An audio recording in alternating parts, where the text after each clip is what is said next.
하나님 말씀은 느헤미야 4장 15절에서 23절의 말씀입니다. 느헤미야 4장 15절에서 23절의 말씀 한 목소리로 같이 읽습니다. 시작. 우리의 대적이 우리가 그들의 의도를 눈치챘다 함을 들으니라. 하나님이 그들의 꾀를 폐하셨으므로 우리가 다 성에 돌아와서 각각 일하였는데 그때로부터 내 수하 사람들의 절반은 일하고 절반은 갑옷을 입고 창과 방패와 활을 가졌고 민장은 유다 온 족속의 뒤에 있었으며 성을 건축하는 자와 짐을 나르는 자는 다 각각 한 손으로 일을 하며 한 손에는 병기를 잡았는데 건축하는 자는 각각 허리에 칼을 차고 건축하며 나팔을 부는 자는 내 곁에 섰었느니라. 내가 귀족들과 민장들과 남은 백성에게 이르기를 이 공사는 크고 넓으므로 우리가 성에서 끄떨어져 거리가 먼즉 너희는 어디서든지 나팔 소리를 듣거든 그리로 모여서 우리에게로 나아오라. 우리 하나님이 우리를 위하여 싸우시리라 하였느니라. 우리가 이같이 공사하는데 무리의 절반은 동틀 때부터 별이 나기까지 창을 잡았으며 그때에 내가 또 백성에게 말하기를 사람마다 그 종자와 함께 예루살렘 안에서 잘지니 밤에는 우리를 위하여 파수하겠고 낮에는 일하리라 하고 나나 내 형제들이나 종자들이나 나를 따라 파수하는 사람들이나 우리가 다 우리의 옷을 벗지 아니하였으며 물을 기르러 갈 때에도 각각 병기를 잡았느니라. 아멘. 오늘 말씀의 제목은 한 손에는 연장을 한 손에는 창을 이라는 제목으로 말씀을 나눕니다. 산발랏 일당이 무방비 상태의 예루살렘을 예고 없이 치려는 그 음모를 꾸몄었는데 그 침략에 느헤미야가 철저하게 대응을 하죠. 그것을 산발랏 일당이 보고서는 자신들의 음모가 실패한 것을 깨닫게 됩니다. 왜냐하면 이미 음모가 알려져 버린 것이고 또 이스라엘 백성 중에 일부는 완전 무장을 하고 성벽을 지키고 있으니까 이제는 침략이 어려워졌다라고 생각하게 된 거죠. 참 여러 정황을 고려할 때 수적으로 우세한 침략자들이 이길 수는 있겠지만 전쟁에 대비해서 만반의 준비를 갖춘 예루살렘을 상대로 싸운다라는 것은 그들의 피해도 만만치 않다는 얘기거든요. 게다가 성벽이 아직 완성은 되지는 않았지만 지리적으로 우위를 선점하고 있는 이스라엘을 상대로 싸운다라는 것은 매우 어려운 일이었을 겁니다. 그래서 산발랏 일당들이 예루살렘 침략을 쉽게 생각했다가 예상치 못한 이 상황을 맞아서 고심하는 동안에 이스라엘 사람들은 계속해서 성벽 쌓는 일을 해나가게 됩니다. 자, 내용 관찰 문제 1번을 보시면 산발랏과 도비야가 유다 사람들을 치려고 모의한 것이 수포로 돌아간 이유를 느헤미야는 어떻게 설명합니까? 15절에 보시면은 느헤미야는 이 적들의 침략 음모가 발각되어서 쉽게 쳐들어올 수 없게 된 것이 하나님의 은총이다라고 고백을 합니다. 그러니까 느헤미야가 산발랏과 이 도비야의 모의를 미리 알아차게 하시고 그들을 막아주신 분이 바로 하나님이시다라고 확신을 하고 있는 거죠. 그러니까 느헤미야는 눈에 보이지 않는 하나님, 그분을 보는 영성을 지닌 인물이었음을 우리가 깨닫게 됩니다. 하나님을 두려워하고 기다렸더니 하나님께서 그들의 꾀를 패하셨고 그 결과는 15절 끝에 보면 우리가 다 성에 돌아와서 각각 일을 하기 시작합니다. 잠시 낙심하고 흔들렸었는데 이제 일을 그만둘까도 생각까지 했었잖아요. 그런데 하나님께서 그들의 꾀를 패하시니까 다시 와서 용기를 가지고 일을 시작하게 되는 겁니다. 그러니까 느헤미야와 백성들이 일단 한 고비를 넘기고 안도하면서 새로운 열기와 열심이 생기면서 성벽을 더 열심히 쌓기 시작한 거죠. 내용 관찰 문제 2번입니다.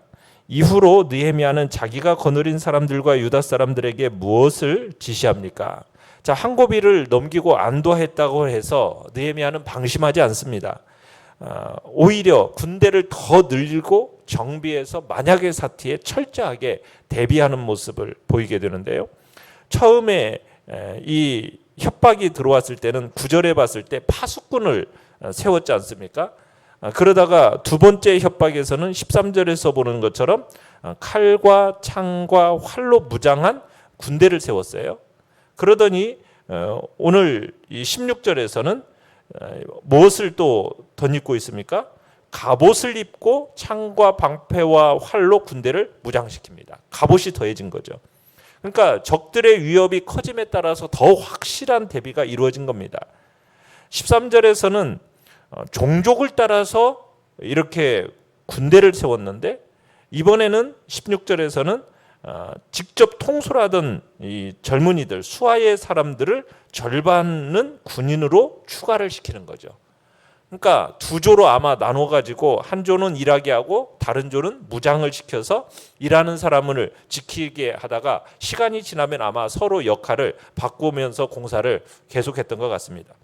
그러다가 그뿐만 아니라 17절에 보시면은 짐을 나르는 사람들은 한 손에 짐을 들고 다른 한 손에는 또 뭘 들었습니까? 병기를 잡도록 했어요. 그러니까 성벽을 쌓는 사람들은 건축하는 사람들 18절에 보면 허리에 칼을 차고 일을 하도록 했습니다. 만일을 또 대비해서 18절에 보시면은 또 뭐 하는 사람이 있어요? 나팔수가 항상 느헤미야 곁에 있도록 했습니다. 그러니까 적의 위협이 한풀 꺾였다 해가지고 긴장을 푼 게 아니에요. 오히려 무장을 더 강화시켜서 만반의 준비를 갖추고 일하는 하는 거죠. 그러니까 시간이 흐를수록 오히려 산발랏 일당은 예루살렘 침략하기가 점점 더 어떻게 되어지고 있는 겁니까? 어려워지고 있는 거죠. 그러면서 느헤미야는 비상연락망도 만들어요. 그죠? 그래가지고 귀족들과 관리들과 백성들에게 명령해서 곳곳에 나팔수를 이렇게 배치하게 합니다. 그래서 이 성벽 공사가 제법 넓은 지역에서 동시다발적으로 일어나고 있었기 때문에 혹시라도 한 곳이 적의 공격을 받으면 다른 곳에서 일하던 사람이 무장하고 신속하게 그곳으로 모이도록 하기 위해서 나팔수를 곳곳에 배치를 해놔서 나팔 소리가 나가면 누구든지 하던 일을 멈추고 무기를 들고 서로 소리가 나는 곳으로 달려가도록 그렇게 또 이렇게 해놓은 겁니다. 자, 연구와 묵상 문제 3번입니다. 전쟁을 위해 훈련된 병사들이 따로 있었던 것은 아니지만 느헤미야는 승리를 확신했습니다. 그 근거는 무엇입니까? 자, 20절에 보시면은 느헤미야는 이처럼 사람이 할 수 있는 모든 준비를 철저히 하도록 지시를 했지만 동시에 도움이 어디서 오는가를 잊지 않도록 했어요. 20절에 뭐라고 얘기하고 있습니까? 우리 하나님이 우리를 위하여 싸우시리라. 그러니까 느헤미야는 방해하는 자들과 싸우게 되면 하나님이 분명 싸워주실 거다. 이걸 믿은 거예요. 그러니까 느헤미야는 과거에 하나님이 이스라엘의 그 나팔 소리를 듣고 그들을 위해 싸워주셨던 일들을 아마 회상하면서 이 확신을 가지고 선포했던 것 같아요. 이 성벽 재건을 기뻐하시는 하나님이 이스라엘과 함께 하시고 그들을 보호해 주실 것이다 라면서 이 백성들을 위로하고 있는 겁니다. 하나님이 우리와 함께 하신다면 누가 우리를 대적하겠는가? 이 믿음을 가지고 이제 위로하고 있는 거죠. 자, 백성들은 이 느헤미야와 위로와 격려의 힘을 얻고 또 필요하면 하나님이 그들을 위해 싸울 것이라는 그 확신으로 무장하지 더 열심히 이제 성벽을 쌓게 됩니다. 절반 정도 쌓인 성벽이 이제 계속 높아져 가는 거죠. 적들이 호시탐탐 노리는 상황 속에서 백성들은 빨리 성벽을 완성하고자 21절에 보시면 이른 새벽부터 시작해가지고 그렇죠? 동틀 때부터 시작해가지고 언제까지 일을 했어요? 별이 보일 때까지 일을 했다고 그랬습니다. 보통 일상적으로는 해질 무렵에 하루 일과를 끝내는 게 보통인데 이들이 그만큼 의욕적으로 일했다라는 것을 보여주는 거죠. 칼 차고 일하고 또 반이 일하는 동안 나머지 반은 무장한 채 보초를 서고 적들의 위협에서 어쨌든 한시라도 빨리 벗어나고자 최선을 다하고 있는 겁니다. 산발랏 일당이 참으로 이스라엘의 성벽 재건을 막기 위해서 침략하려고 했지만 오히려 그 협박이 오히려 어떻게 만들어졌습니까? 성벽을 더 신속하게 쌓아가도록 만들어주는 역할을 한 겁니다. 참 협박이라는 건 오히려 이 이스라엘 백성들의 마음을 하나로 묶어가지고 더 빠르게 신속하게 성벽이 올라가도록 그렇게 만들어주는 역할이 되어버린 거죠. 참 산발랏 일당은 자신들이 전혀 원치 않는 결과를 초래하게 된 겁니다. 자, 이미 성벽의 반이 쌓여졌기 때문에 조금만 더 집약적으로 이제 수고하면 성이 완성될 거라고 봤어요. 그래가지고 느헤미야가 성벽 쌓는 사람들에게 한 가지를 더 요구를 합니다. 22절에 보면 뭘 더 요구하고 있습니까? 일이 끝나면은 예루살렘 성 안에서 자며 경계를 서라는 거죠. 일꾼들 중 상당수가 주변 마을에서 온 사람들입니다. 이건 감안할 때 이 정책이 두 가지 목적을 둔 것으로 생각이 돼요. 첫째는 출퇴근 시간을 최대한 줄이기 위해서였고요. 둘째는 혹시라도 마음이 해이해질까, 그래서 이탈하지는 않을까, 이 이탈하는 사람들을 막기 위해서 지금 이런 조치를 취한 겁니다. 함께 잠자고 먹고 마시면은 서로 이런 일들이 최소화될 거잖아요. 그래서 이탈을 막기 위해서 이런 조치를 취한 거죠. 그러면서 23절에 보면 느헤미야도 솔선수범하는 모습을 보여줍니다. 나나 내 형제들이나 종자들이나 나를 따라 파수하는 사람들이나 우리가 다 어떻게 했다고 합니까? 옷도 벗지 않고 물을 기르러 갈 때도 각각 병기를 잡았다. 그러면서 모두 똑같이 일에 동참하는 모습을 보여줍니다. 무장한 상태로 항상 일을 하고 또 물을 기르러 갈 때 무기를 들고 다니고 하루 24시간 느헤미야나 백성들이나 함께 적들의 침략에 대비하고 있었던 거죠. 참 솔선수범하는 느헤미야의 모습을 보게 되는 겁니다. 자, 느낀 점 4번입니다. 하나님이 자신들을 위해 싸우시리라는 확신을 가지고 있으면서도 경계를 늦추지 않는 유다 사람들을 보며 어떤 생각이 듭니까? 자, 하나님이 우리를 위하여 싸우실 것이다. 자, 그런다고 해서 아무것도 안 해도 된다, 이 얘기를 하는 겁니까? 그건 아니죠. 하나님이 우리를 싸우시지만 한 손에는 뭘 들고 있습니까? 병기를 들고 한 손으로는 연장을 들고 해야 할 일을 하고 있어요. 하나님께서 우리 앞서서 우리를 위해서 싸우신다고 해서 우리는 손 하나 까딱하지 않는다, 그게 아니죠. 성경은 그렇게 말하고 있지 않습니다. 하나님이 우리를 위해서 싸우시지만 우리는 우리의 해야 할 일을 다 해야 되는 거예요. 마치 내가 모든 일을 감당해야 하는 것처럼 최선을 다하면서 하는 것이 바로 우리의 모습이 되어야 됨을 느헤미야를 통해서 우리에게 가르쳐주고 있는 겁니다. 고비가 있고 우리를 낙심시키는 일이 있어서 그만두게 만들고 싶은 이런저런 좌절들이 이쪽 저쪽에서 많이 일어나요. 그렇지만 절대로 요동하지 않고 우리의 눈은 어디에 두고요? 하나님께 두고 하나님을 두려워하면서 하나님께서 우리를 위해서 싸우시리라, 그렇게 하나님을 신뢰하고 하나님을 붙드는 겁니다. 정말 두렵고 의지하는 그 하나님이 우리를 실망시키지 않으실 것이고 우리에 앞서 가시면서 우리를 위해서 싸우실 줄을 믿는 거죠. 주님께서 우리를 위해서 싸우실 거 기대하는 겁니다.